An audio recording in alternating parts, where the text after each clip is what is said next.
పేతురు రాసిన మొదటి పత్రిక 2వ అధ్యాయము 1, 2, 3 వచనాలను చదువుకుందాం. అందరం కలిసి చదువుకుందాం. ప్రభువు దయాళుడని మీరు రుచి చూచి ఉన్న ఎడల సమస్తమైన దుష్టత్వమును, సమస్తమైన కపటమును, వేషధారణను, అసూయను, సమస్త దూషణ మాటలను మాని కొత్తగా జన్మించిన శిశువులను పోలిన వారై నిర్మలమైన వాక్యమును పాలవలన రక్షణ విషయంలో ఎదుగు నిమిత్తము ఆ పాలను అపేక్షించుడి. వాక్యము నిమిత్తం ప్రార్థన చేసుకుందాం. స్తోత్రం నాయనా, పరిశుద్ధుడా, మహోన్నతుడా, మహిమగల రాజా, నీకు వందనాలు స్తోత్రములు చెల్లిస్తున్నాను ప్రభువా. మరి యొక్క స్త్రీల కూడికను బట్టి నీకు వందనాలు తండ్రి. నీ పాద సన్నిధిలో మేమందరము చేరి ఉన్నాం. నీ మాటలను వినుటకు ఆతురపడుతుండగా నా తండ్రి వినే చెవులు, గ్రహించగల ఆత్మ, గైకొనే ఆత్మ నాకు మాకందరికీ దయచేయండి. నీ కృప మా మీద విస్తారముగా కుమ్మరించండి నాయన. సహాయము చేయండి, నన్ను కూడా జ్ఞాపకము చేసుకునమని యేసు నామములు అడుగుతున్నాను తండ్రి, ఆమేన్. పేతురు రాసిన మొదటి పత్రిక 2వ అధ్యాయము 3వ వచనములో ఒక మాట వ్రాయబడి ఉన్నది, చదువుతున్నాను చూడండి. కొత్తగా జన్మించిన శిశువులను పోలిన వారై నిర్మలమైన వాక్యమును పాలవలన రక్షణ విషయములో ఎదుగు నిమిత్తము ఆ పాలను అపేక్షించుడి. ఆ పాలను అపేక్షించాలంట. ఏ పాలు? వాక్యమనే పాలను అపేక్షించాలి. ఎందుకట పాలను అపేక్షించాలంటున్నాడు? రక్షణలో ఎదుగు నిమిత్తము. నీవు యేసయ్యను నీ సొంత రక్షకుడిగా అంగీకరించిన తర్వాత నీవు ఆ రక్షణలో ఎదుగు నిమిత్తము నీవు వాక్యమును అపేక్షించాలి అట. నువ్వు రక్షణలో ఎదగాలి అంటే, నీవు దినదినము అభివృద్ధి చెందాలి అంటే వాక్యమును నీవు అపేక్షించాలి, వాక్యమును ఇష్టపడాలి. అపేక్షించడం అంటే ఏంది? లోపల ఒక తీవ్రమైన ఆశను కలిగి ఉండడం. నేను వాక్యాన్ని ఎక్కువగా చదవాలి, వాక్యాన్ని నేను హృదయంలోకి రిసీవ్ చేసుకోవాలి. అలా రిసీవ్ చేసుకున్నప్పుడే ఏమవుతుందంటే ఎదుగుతావు. అంటే రక్షణలో ఎదగాలంటే నువ్వేం చేయాలంటే వాక్యాన్ని బాగా చదవాలి. అయితే యోహాను రాసిన 3వ పత్రిక 2వ వచనంలో ఏముందంటే, ఆత్మలో వర్ధిల్లుతున్న ప్రకారము అన్ని విషయములలో వర్ధిల్లుదురు అని ఉంది కదా. ఆత్మలో ఎదగడాలి. ఆత్మలో ఎదగడానికి ఏం కావాలంట? ప్రార్థన కావాలి. నీవు రక్షణలో ఎదగాలంటే నీకు వాక్యము కావాలి. ప్రార్థనలో వర్ధిల్లాలంటే, నీవు ఆత్మలో వర్ధిల్లాలి అంటే నీకు ప్రార్థన కావాలి. వర్ధిల్లడము అంటే అభివృద్ధి. ఇక్కడ అభివృద్ధి గురించి ఈరోజు మనం తెలుసుకుంటున్నాం. అభివృద్ధి అన్నా, పెరగడము అన్నా, ఎదగడము అన్నా, ఇవన్నీ కూడా వర్ధిల్లడం అన్నా, ఇవన్నీ నానా అర్థాలు. ఇది ఈరోజు మనం తెలుసుకుంటున్నది ఏంటంటే, రక్షణ పొందిన తర్వాత మనం ఏమి కావాలంట? దినాభివృద్ధి పొందాలి. ఏం కావాలా? దినాభివృద్ధి పొందాలి. రక్షణలో ఎదగాలి, ఆత్మలో వర్ధిల్లాలి.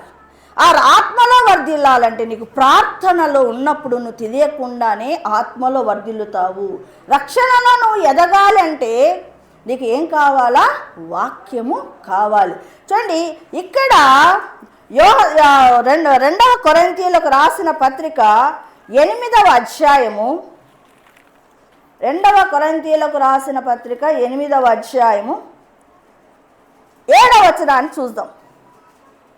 మీరు ప్రతి విషయములో అనగా విశ్వాసమందును, ఉపదేశమందును, జ్ఞానమందును, సమస్త జాగ్రత్త యందును, మీకు మా ఎడలనున్న ప్రేమ యందును ఎలాగూ అభివృద్ధి పొందుతున్నారో అలాగే మీరు ఈ కృప యందు కూడా అభివృద్ధి పొందునట్లు చూచుకొనుడి. ఇక్కడ చూడండి, ఎంతో శ్రేష్టమైన మాట వ్రాయబడింది. మీరు ప్రతి విషయంలో అంటూ ఒక 4 విషయాలను టెస్ట్ చేస్తూ ఉన్నాడు. అక్కడ ఏంటంటే విశ్వాసమునందు, జ్ఞానమందు, ప్రేమ యందు, కృపయందు నువ్వేం కావాలంట? అభివృద్ధి పొందాలి అట. ఈ 4 అంటే నువ్వు ఆత్మలో వర్ధిల్లాలి అంటే ఈ 4 నువ్వు వర్ధిల్లాలి. ఏంటవి? జ్ఞానమందును, ప్రేమయందును, కృపయందును, విశ్వాసము యందు అభివృద్ధి కావాలి. కొరింథీయులు ప్రారంభంలో అలాగూ లేరు. అయితే ఎప్పుడైతే 7వ అధ్యాయానికి వచ్చారో మేము చేస్తున్నది తప్పు అని వారు గ్రహించి వాళ్ళు 7వ అధ్యాయంలోకి వచ్చి చూస్తే మనం గమనిస్తే మొదటి వచనంలో చూడండి ఏమంటున్నాడు? ప్రియులారా, మనకు ఈ వాగ్దానములు ఉన్నవి గనుక దేవుని భయముతో పరిశుద్ధతను సంపూర్తి చేసుకొనుచు శరీరమునకు ఆత్మకు కలిగిన సమస్త కల్మషము నుండి మనలను పవిత్రులుగా చేసుకుందాం అనుకుంటున్నారు. అంతకుముందు అనుకోలేదు. 7వ అధ్యాయానికి వచ్చే లోపల వాళ్ళు చేంజ్ కావాలా అనుకుంటున్నారు. మన జీవితాన్ని చేంజ్ చేసుకోవాలా. అందుకు ఏం చేస్తున్నారు వాళ్ళు? తమ శరీరానికి అంటిన కల్మషము, ఆత్మ కంటిన కల్మషాన్నంతా కడిగి వేసుకుందాం, ఇక పవిత్రులుగా చేసుకుందాం, మనం ఇలాగే జీవించకూడదు, మన జీవితమును మార్చుకోవాలి అని వాళ్ళు 7వ అధ్యాయంలో డిసైడ్ అయ్యారు. డిసైడ్ అయ్యి అందుకే వాళ్ళు అక్కడ 9వ వచనాన్ని 8 చదివితే ఇంకా బాగా అర్థమవుతుంది. నేను రాసిన పత్రిక వలన మిమ్మల్ని దుఃఖపెట్టినందుకు విచారపడను, నాకు విచారము కలిగినను ఆ పత్రిక మిమ్మల్ని స్వల్ప కాలము మట్టికే దుఃఖపెట్టెనని తెలుసుకుని ఉన్నాను. మీరు దుఃఖపడితిరని సంతోషించుట లేదు కానీ మీరు దుఃఖపడి మారు మనసు పొందితిరని ఇప్పుడు సంతోషిస్తూ ఉన్నాను. ఏం చేస్తున్నాడంట పౌలు భక్తుడు? ఫస్ట్ పత్రిక రాశాడు. దైవజనుడైనటువంటి పౌలు భక్తుడు పత్రికను రాస్తే వాళ్ళు ఫస్ట్ దుఃఖపడ్డారు. ఎవరైనా కానీ ఒక సజెషన్ ఇచ్చినప్పుడు మనం వెంటనే రిసీవ్ చేసుకుంటామండి, లోపల దుఃఖమే కలుగుతుంది. అలాగనే కొరింథీయులు కూడా దుఃఖపడ్డారట. దుఃఖపడి మళ్ళీ ఏమనుకున్నాను, నిజమే సేవకుడు చెబుతున్నాడు, ఆ మాటల యందు లక్ష్యం ఉంచి మన జీవితాన్ని మార్చుకుందామని చెప్పి వాళ్ళు ఏం చేస్తున్నారంట? మారు మనసు పొందారట. అక్కడ ఏం న్యాయం? అందుకే మారు మనసు మీరు పొందారని తెలిసి నేను ఎంతగానో సంతోషిస్తున్నాను అని ఆడ కంటిన్యూషన్లో చూడండి.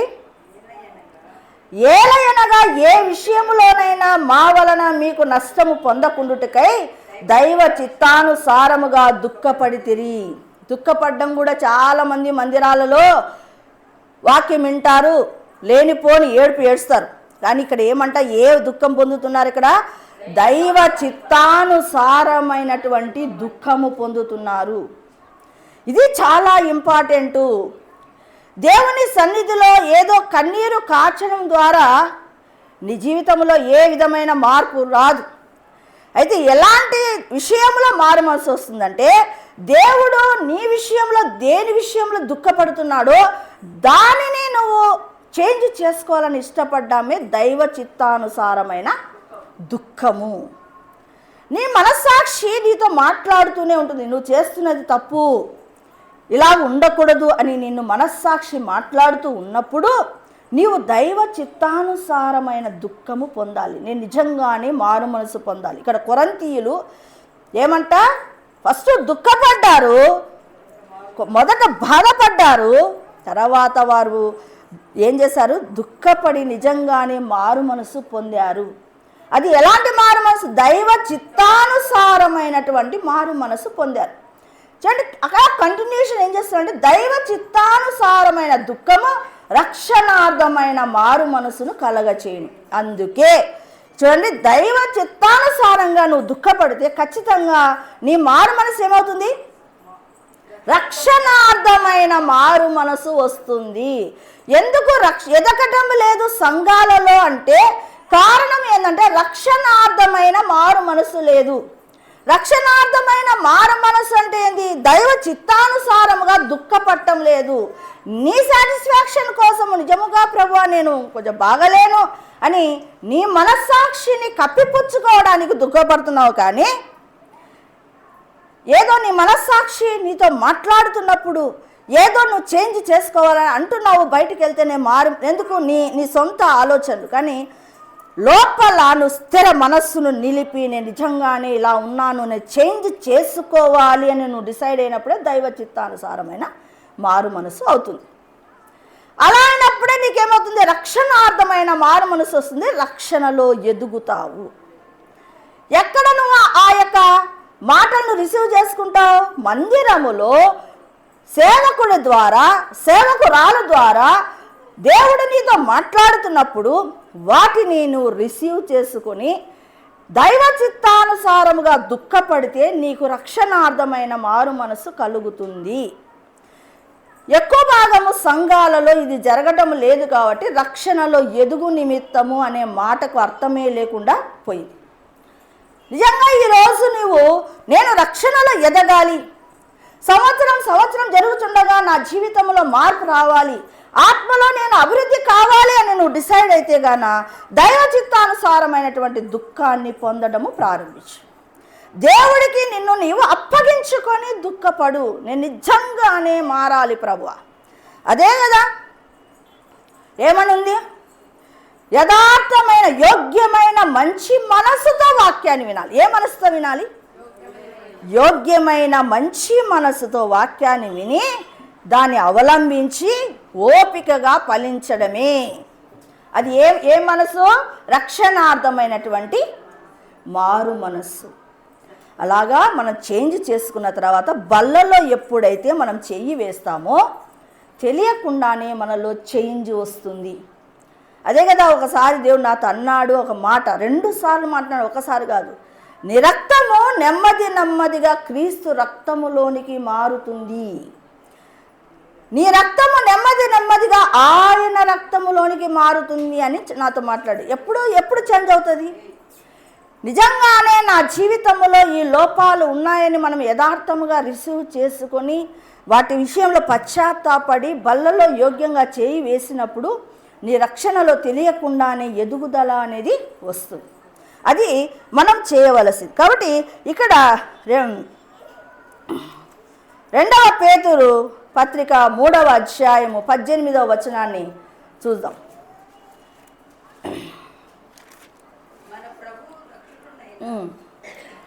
మన ప్రభువును రక్షకుడైన యేసుక్రీస్తు అనుగ్రహించు కృపయందును జ్ఞానమందును అభివృద్ధి పొందుడి. ఇప్పుడు మనము ఇందాక ఒక వచనాన్ని చదివాం కదా, ఆ వచనములో కృపయందును అనే మాట ఎనికి తిప్పండి. అలాగే ఇలా ఫోల్డ్ చేసుకొని మనం ఒక నిమిషము దాన్ని చూసుకుందాం. 2వ కొరింథీయులకు రాసిన పత్రిక 8వ అధ్యాయం ఇందాక చదివాం కదా, దాంట్లో ఏమన్నాడు? 6 చివరిలో చూడండి, ఈ కృపయందు కూడా అభివృద్ధి పొందునట్లు చూసుకొనుడు అని ఉంది కదా. ఏ కృప అంటది? అక్కడ చూడండి 2వ వచనం చివరిలో ఉంది, వారు నిరుపేదలైనను వారి దాతృత్వము బహుగా విస్తరించెను ఈ కృప విషయములో అంటున్నాడు. ఈ కృప విషయములో అంటే ఏమని? ఆ కృప దాతృత్వము కలిగినటువంటి కృప. అంటే దేవుని విషయానికి చేతులు చాపేటటువంటి కృపాని. వాళ్ళు మాసిదోనియా సంఘము కదా, వాళ్ళు నిరుపేదలైనా కూడా ఏం చేస్తున్నారంట? దాతృత్వాన్ని కలిగి ఉన్నారట. అది ఏంటంటే యాక్చువల్గా కృప అంట. ఇప్పుడు మనము మన యొక్క ఆత్మలో వర్ధిల్లాలి అంటే 4 విషయాలలో మనం చాలా జాగ్రత్తగా ఉండాలి. జ్ఞానమందును, కృపయందును, విశ్వాసమునందు, ప్రేమ యందు అభివృద్ధి పొందాలి. ఈ 4 మనము ఒకటే రోజు పొందుతామా? అభివృద్ధి అంటే ఏంటి? స్టెప్ బై స్టెప్ ఎదగడం అని. ఇప్పుడు పుట్టిన శిశువు ఏమవుతాడు? కొంతకాలానికి బాలుడవుతాడు, తర్వాత ఉత్తర బాల్య దశ వస్తుంది, తర్వాత యవన దశ వస్తుంది, మిడిల్ ఏజ్ వస్తుంది, వృద్ధాప్యం వస్తుంది. స్టేజెస్ మారుతూ ఉన్నాయి కదా. అంటే అభివృద్ధి పొందుతుంది అంటే పెరుగుతూ ఉన్నాడా లేదా? అలాగే ఒక చిన్న మొక్క ఉందనుకోండి, తర్వాత చిన్న చెట్టు అవుతుంది, తర్వాత పూలు పూస్తాయి, తర్వాత కాయలు కాస్తాయి, పండ్లు అవుతాయి, విత్తనాలు వస్తాయి. అంటే అలాగా స్టెప్ బై స్టెప్ అనేది ఉంది. అలాగనే భక్తి జీవితంలో కూడా మనము జ్ఞానమందును, ప్రేమయందును, విశ్వాసమందు, కృపయందు అభివృద్ధి పొందాలి అంటున్నాడు. అభివృద్ధి పొందాలంటే నువ్వు యేసయ్యను నమ్ముకుంటున్నావు, అప్పుడు నీకు విశ్వాసం వస్తుంది. యేసయ్యను అడుగుతున్నావు, నీకు జ్ఞానం అంతో ఇంత అబ్బుతుంది. కానీ ఆ యొక్క జ్ఞానము కానీ కృప కానీ ఏదైనా సరే నువ్వు ఏం చేయాలంటే దాంట్లో అభివృద్ధి పొందుతూ వెళ్ళాలి అట. ఇప్పుడు ఇప్పుడు మనం అక్కడ 2 పేతురు 3వ అధ్యాయం 18వ వచనంలో చూడండి, మన ప్రభువును రక్షకుడైన యేసుక్రీస్తు అనుగ్రహించు కృపయందును జ్ఞానమందును అభివృద్ధి పొందుడి. అభివృద్ధి పొందాలంట. జ్ఞానము ఎందుకు అభివృద్ధి పొందాలంట? ఎలా పొందుతావు? యాకోబు పత్రికలో ఉంది, ఎవరికైనా జ్ఞానము కొదవగా ఉంటే అది దేవుని అడగవలను. ఆయన ఏం చేస్తాడంట? మనకు జ్ఞానాన్ని ఇస్తాడట. ఇచ్చిన జ్ఞానాన్ని కూడా మనం ఏం చేసుకోవాలా? అభివృద్ధిలోకి వెళ్ళాలి. ఇక్కడ కృప ఎందుకు కూడా నువ్వేం కావాలట? అభివృద్ధి పొందాలి. ఏ కృప అది? దాతృత్వం అనే కృపలో నువ్వేం కావాలా? అభివృద్ధి పొందాలి. అంటే నేను ఇప్పుడు 10 రూపాయలు అంటే 10 రూపాయలను ఉండకూడదు, 20కి పోవాలా, 50కి పోవాలా, 100కి పోవాలా, అంటే అలా వెయ్యాలని కదా. అంటే అలా దాతృత్వంలో కూడా నీ స్టేజ్ ఏం కావాలా? మారుతూ ఉండాలి. అభివృద్ధి పొందాలి. నువ్వు రక్షణలో ఎదగాలి. ఆత్మలో నేను ఎదగాలంటే ఖచ్చితంగా నీకు అభివృద్ధి అనేది ఉండాలి. ఎఫెసీయులకు రాసిన పత్రిక 4వ అధ్యాయము 15వ వచనాన్ని చూద్దాం. 4:15.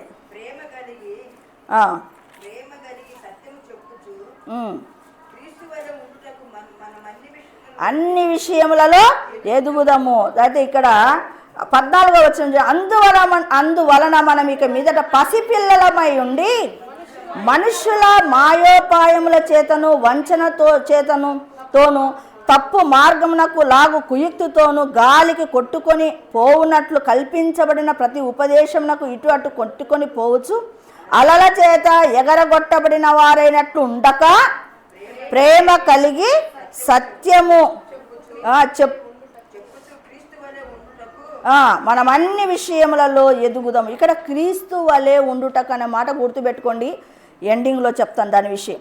చూడండి, ఇక్కడ దేనిలో ఎదగమంటున్నాడు? అక్కడ మనము 2వ కొరింథీ 8వ అధ్యాయంలో 4 విషయాల్లో ఎదగాలని చెప్పాం కదా. ఇక్కడ ఏమంటున్నాడు?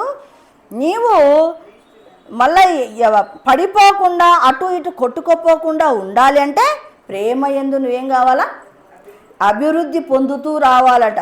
2వ తెస్సలోనిక రాసిన పత్రిక 1వ అధ్యాయము 3వ వచనంలో చూడండి, సహోదరులారా, మేము ఎల్లప్పుడూ మిమ్మును గూర్చి దేవునికి కృతజ్ఞతాస్తుతులు చెల్లించుటకు బద్ధులమై ఉన్నాము. ఇది యుక్తమే. ఏలయనగా మీ విశ్వాసము బహుగా అభివృద్ధి పొందుతున్నది. ఇక్కడ ఏం పొందుతుందంట? అంటే తెస్సలోనికలలో ఏం అభివృద్ధి పొందుతున్నది? విశ్వాసము. అంటే ఇక్కడ కొన్ని మాటలు అభివృద్ధి విషయంలో మీరు జాగ్రత్తగా ఉండండి. అభివృద్ధి పొందండి, అభివృద్ధి పొందండి, అభివృద్ధి పొందండి అనే మాటనే ఎక్కువ భాగము రాయబడి ఉంది. అంటే ఆత్మీయ జీవితంలో నువ్వేం చేయాలా? అభివృద్ధి పొందుతూ ఉండాలి. రోమీలకు రాసిన పత్రిక 1:17 ఏముంది? విశ్వాసములో నువ్వు అంతకంతకు ఏం కావాలంట?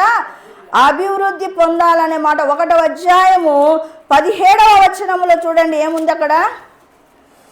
నీతిమంతుడు విశ్వాస మూలంగా జీవించునని వ్రాయబడిన ప్రకారము విశ్వాస మూలముగా అంతకంతకు విశ్వాసము కలుగునట్లు దేవుని నీతి దాని యందు బయలుపరచబడుతున్నది. కాబట్టి ఇక్కడ దేని విషయంలో అభివృద్ధి పొందమంటున్నాడు?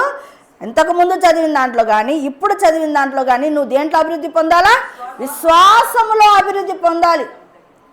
చాలామంది ఏం చెప్తారంటే విశ్వాసము ఒకసారి విశ్వసిస్తున్నాము, విశ్వసించిన తర్వాత దేవుని అంగీకరిస్తున్నాము, అయిపోయింది అనుకుంటున్నాం. కానీ ప్రతి దానిలో కూడా ఏమనేది ఉంది? అభివృద్ధి అనేది ఉంది. ఎక్కడ పడేసిన గొంగలు అక్కడే ఉండకూడదు. ప్రతి దానిలో కూడా అభివృద్ధి ఉంది. అభివృద్ధి పొందడమే మన యొక్క జీవిత లక్ష్యం. ఎందుకు మనము మందిరానికి వస్తున్నాము? ఊరికి విని వెళ్ళిపోదామనా? ఎందుకు మనకు దేవుడు ఆదివారాన్ని పెట్టాడు? సంఘ కూడికలు ఎందుకు పెట్టాడు? విని ఒకసారి కాకపోయినా ఇంకొకసారైనా సరే ఆ మాటలు నీ హృదయంలో పనిచేసినప్పుడు నా సంవత్సరాలని వేస్ట్ అయిపోతున్నాయి, నేను కూడా అభివృద్ధి పొందాలని ఏదో ఒక రోజు దేవుడు నీ హృదయములో ఒక విత్తనాన్ని వేస్తాడు. ఏదో ఒక వాక్యం ద్వారా నీ హృదయములో అది ఫలించేటట్లు చేస్తాడు. అందుకోసమే మనకి ఈ సహవాసం అనేది దేవుడు పెట్టాడు. అదే కదా అపోస్తుల బోధ యందును, సహవాసమందును, రొట్టె విరుచుట యందును, ప్రార్థన యందును ఎడతెగక ఉండండి అని ఎందుకు మనకు హెచ్చరిస్తున్నాడంటే, సహవాసంలో ఉన్నప్పుడు ఏమవుతుందంటే తెలియకుండానే నీవు మండుతావు. కాబట్టి మనము ఇక్కడ ఏం కావాలంటే విశ్వాస విషయంలో మనం ఏం కావాలా, అంతకంతకు వర్ధిల్లాలి అనే మాట వ్రాయబడింది. సామెతలకు రాసిన గ్రంథము 4వ అధ్యాయము 18వ వచనాన్ని మనము చూసుకుందాం.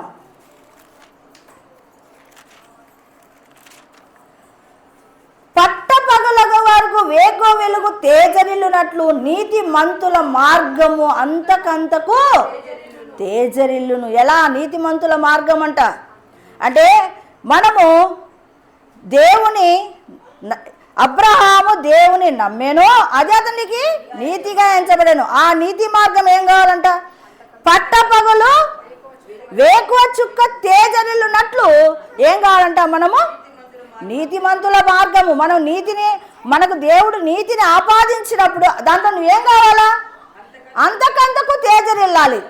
సూర్యుడు ఉదయించినప్పుడు దాని యొక్క వెలుగు వేరుంటుంది, మధ్యాహ్నము 1 గంటప్పుడు దాని వెలుగు తీవ్రత వేరు ఉంటుంది. అంటే అక్కడ ఉన్న వెలుగుకు మధ్యాహ్నం ఉండే వెలుగుకు తేడా ఉంటుందా లేదా అంటే అక్కడ తేజరిల్లడం అనేది, ఎక్కువ వెలుగుతో ప్రకాశించడం అనేది జరుగుతుంది. అలా అంటే నీతిమంతుల మార్గము, నువ్వు ఏ మార్గంలో ఉన్నావు, ఇప్పుడు నీతిమంతుల మార్గంలో ఉన్నావు. ఆ మార్గంలో నువ్వేం కావాలా, అంతకంతకు తేజరిల్లాలి. తేజరిల్లడం అన్నా కూడా ఒకటే మీనింగ్, అభివృద్ధి అన్నా ఒకటే మీనింగ్, వర్ధిల్లుట అన్నా ఒకటే మీనింగ్.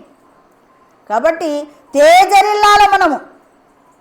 2వ కొరింథీయులకు రాసిన పత్రిక 4:16 చూడండి. 4వ అధ్యాయము 16వ వచనం. కావున మేము అధైర్యపడము, మా బాహ్య పురుషుడు కృషించున్నను, అంతర్య పురుషుడు దినదినము నూతన పరచబడుతున్నాడు. ఎలా నూతన పరచబడుతున్నాడట, ఎవరిది, పౌలు భక్తుడిది. పౌలు భక్తుడు తన యొక్క అంతరంగ పురుషుడు ఎలా అవుతున్నాడంటే దినదినము అభివృద్ధి పొందుతూ ఉన్నాడు. అంటే దినదినము తన యొక్క ఆత్మీయ జీవితంలో అభివృద్ధిని కోరుకుంటూ ఉన్నాడు.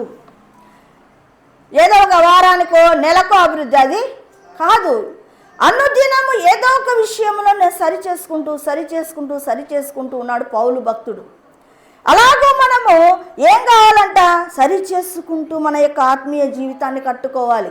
లూకాసు వార్త 2:52లో తెలుసు యేసు ప్రభు ఎలా ఎదిగాడట, దేవుని దయందును మనుషుల దయందును జ్ఞానమందును వయస్సు ఎందును దినదినము వర్ధిల్లుచుండెను. దినదినము ఏమవుతున్నాడట, దేంట్లో చెప్పండి, జ్ఞానమందు. వయస్సు అంటే మీరు పసిపిల్లల వల్లే కాదు, వయస్సు వచ్చిన వారని ఉన్నారు కదా, జ్ఞానేంద్రియాలలో ఆ యొక్క తెలివి ఉన్నటువంటి ఆ స్థితికి వెళ్ళిపోయాడు. దేవుని దయనే ఉంది, దేవుడి దయందు, మనుష్యులందరి దయందు కూడా వర్ధిల్లుతున్నారు. నిజంగా నీకు భక్తి ఉంటే నువ్వు దేవుని దయలో వర్ధిల్లుతావు, మనుషుల దయలో కూడా వర్ధిల్లుతావు. మనుషులు దృష్టిలో నీవు సరిగా సెట్ కావటం లేదంటే నీ వర్ధిల్లడము సరైంది కాదు.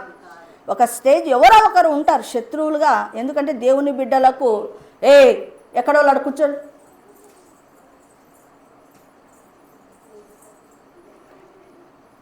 దేవుని దయ ఎందును మనుష్యుల దయ ఎందును జ్ఞానమందును వయస్సు ఎందును యేసయ్య వర్ధిల్లుచూ ఉండేను అట. వర్ధిల్లాలి మనము.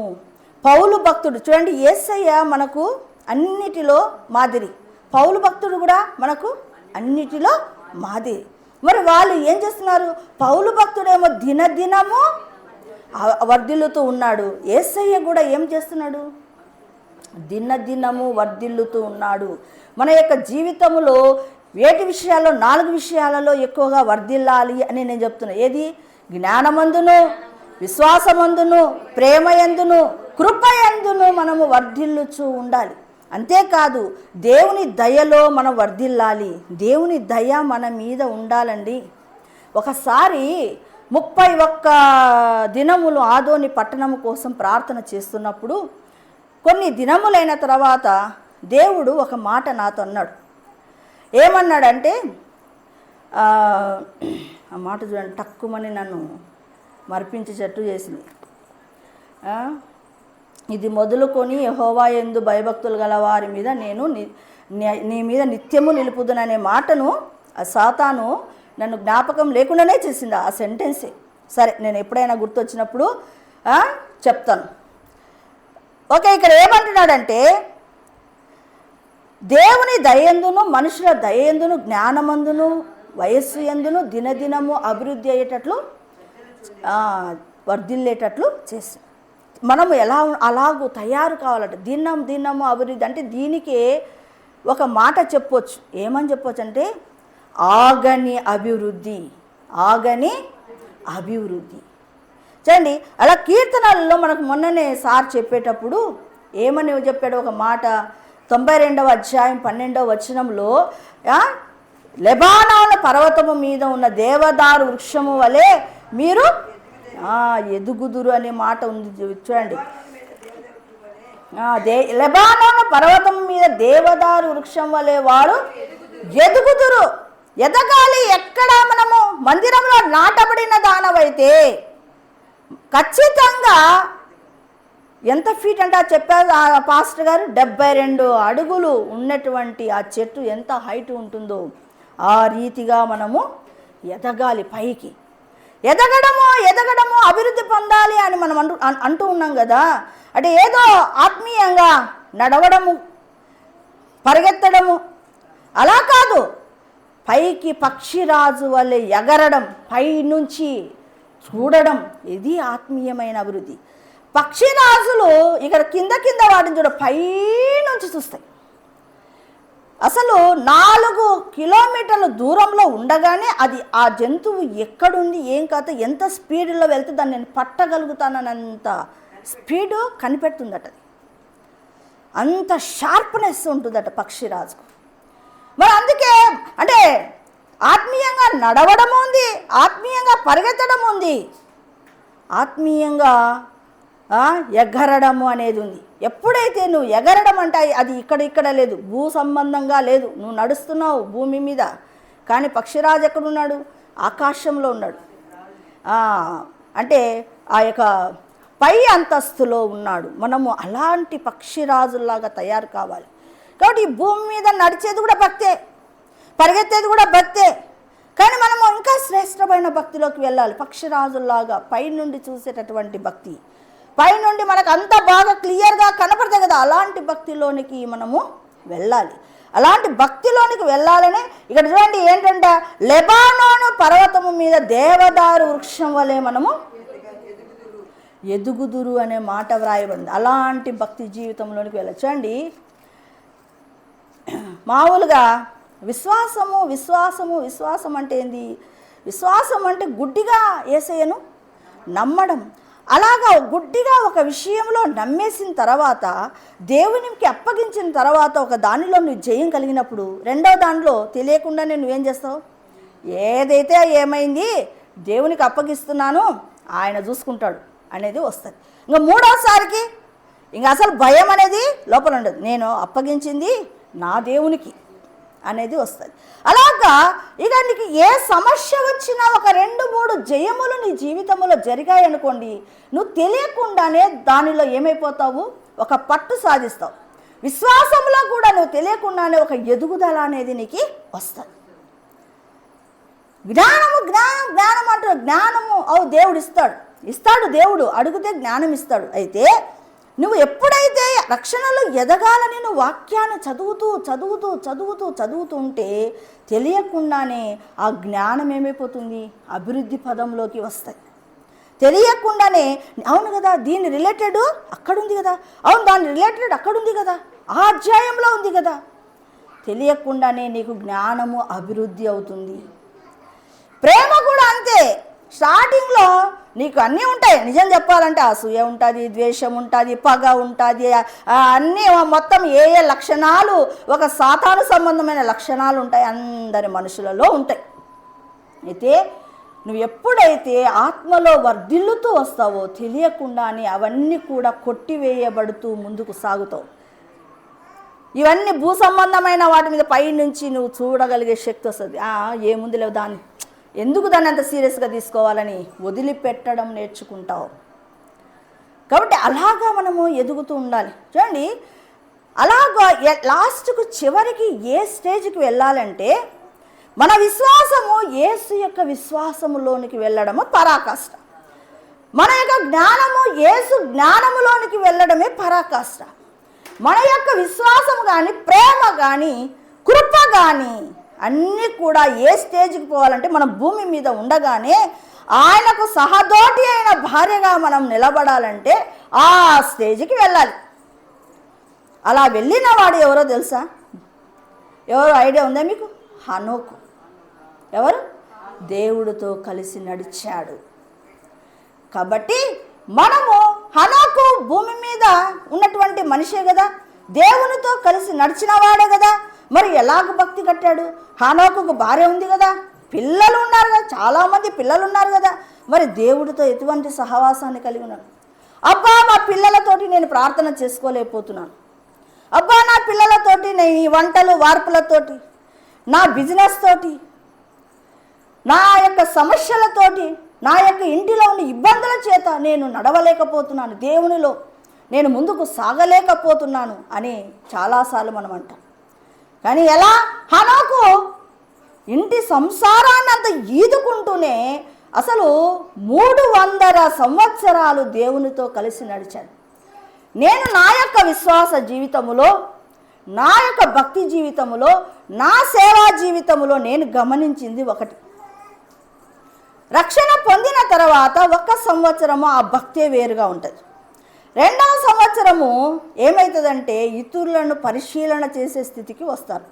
3వ సంవత్సరము క్రిటిసిజంకు వస్తున్నారు.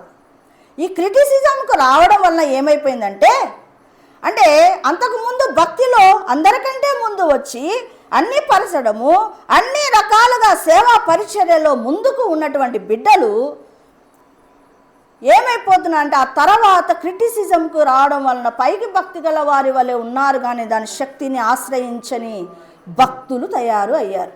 అందుకే రక్షణలో ఎదగలేకపోతున్నారు, ఆత్మలో ఎదగలేకపోతున్నారు.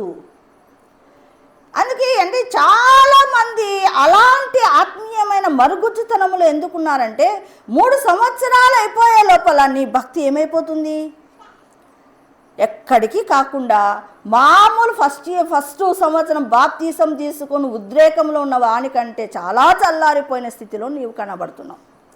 కారణం ఏదంటే ఎప్పుడైతే నువ్వు క్రిటిసిజానికి వచ్చావు, నువ్వు ఇతరులను గురించి వేలెత్తి చూపుతున్నావు అనగానే నీ భక్తి పోయింది, నీ పతనము ప్రారంభమయ్యింది అని అర్థం. సాతాను మొదట చేస్తున్నటువంటి ఇది మనలో కలగజేస్తున్నటువంటి అసలు సిసలైన మన ఆత్మీయ తగ్గుదలకు కారణం. మనము ప్రతి వారిని వేలెత్తి చూపే స్థితికి వెళ్ళిపోతున్నారు కాబట్టే ఎక్కడ కూడా ఆత్మీయమైన ఎదుగుదల లేదు. అన్నిటినీ ఎదురాడుతూ ముందుకు పోయేది చేప. చేపకు అలలు ఎంత పెద్దవన్న రాని అదే దానిలోని ఎదురాడుతూ ముందుకు సాగుతుంది.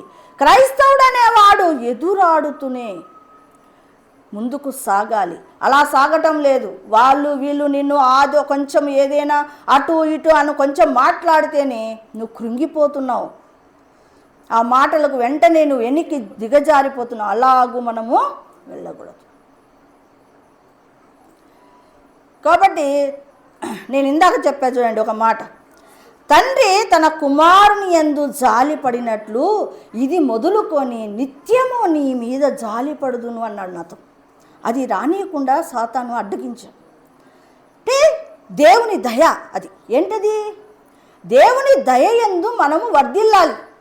అలాగా దేవుడు 31 రోజులు నేను పట్టణము కోసము ప్రార్థన చేస్తున్నప్పుడు దేవుడు నాతో అన్నటువంటి మాట, తండ్రి తన కుమారుని యందు జాలిపడినట్లు ఇది మొదలుకొని నిత్యము నీ మీద జాలిపడుదును అన్నాడు. యాక్చువల్గా అక్కడ ఏం మాట ఉందంటే, బైబిల్ ఉంది కీర్తనల గ్రంథంలో ఏమంటే, యెహోవా యందు భయభక్తులు గలవారి మీద నేను జాలిపడుదునని ఉంది. అంటే ఏమున్నట్టు లెక్క అక్కడ?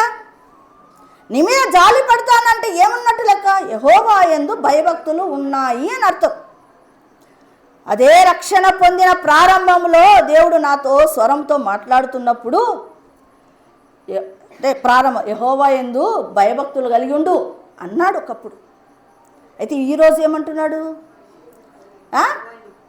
నిత్యము నీ మీద జాలి పడదు. నేను ఎప్పుడైనా కానీ కొంచెం అటు ఇటు యేసయ్య నా పట్ల కోపంగా ఉన్నాడనుకో, వెంటనే ఇది ఎత్తుతా, తండ్రి నువ్వు అన్నావు కదా నాతో, తండ్రి తన కుమారుని యందు జాలిపడినట్లు ఇది మొదలుకొని నిత్యము నీ మీద జాలిపడదును అన్నావు కదా, నీ మీద ఉండే కృప అది వేరేలే అన్నావు కదా అని ఆ కొటేషన్ ఎప్పుడైతే నేను ఆ మాటలను ఆ వాక్కులను చెబుతానో దేవుడు మౌనమైపోతాడు.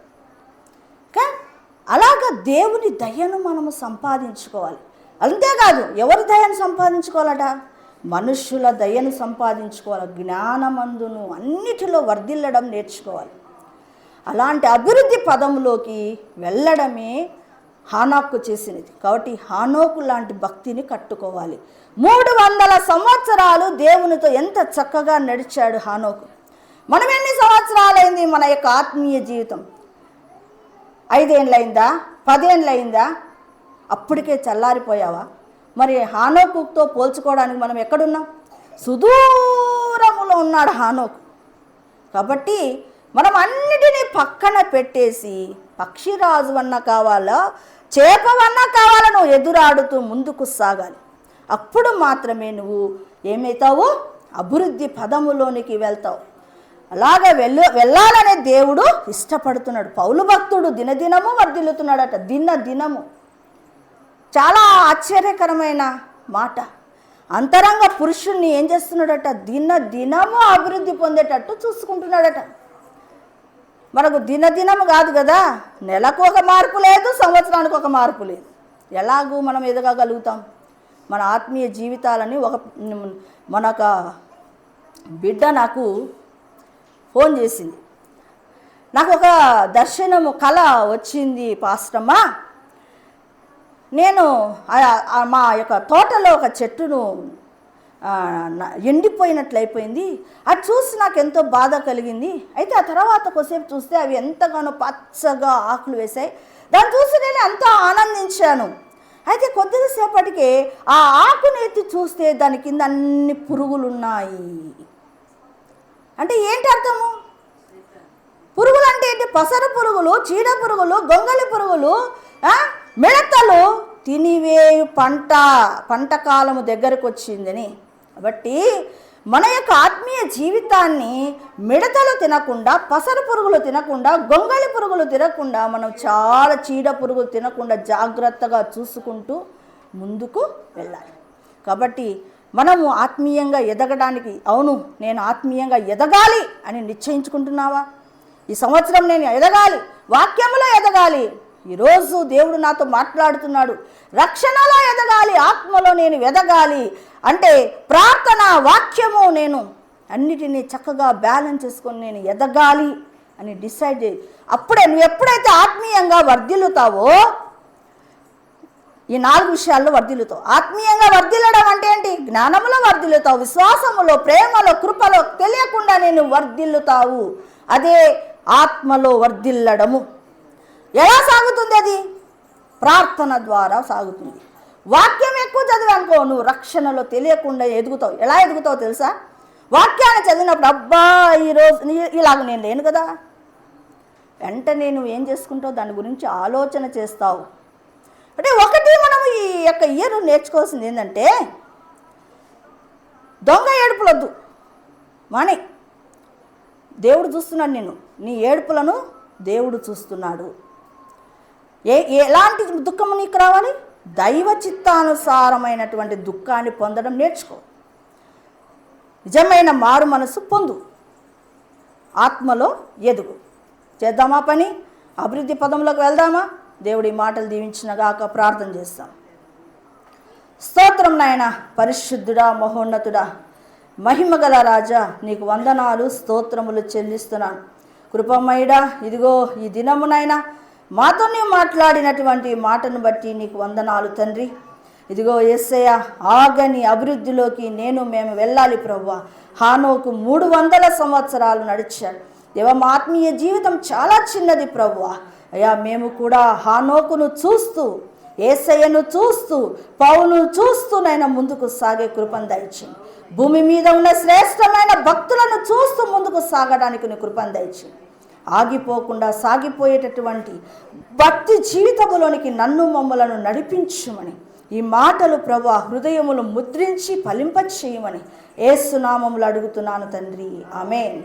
యేసు రక్తమే జయం, ప్రవేశ రక్తమే జయం, ప్రవేశన సంపూర్ణ జయము కలుగునుగాక, ఆమేన్.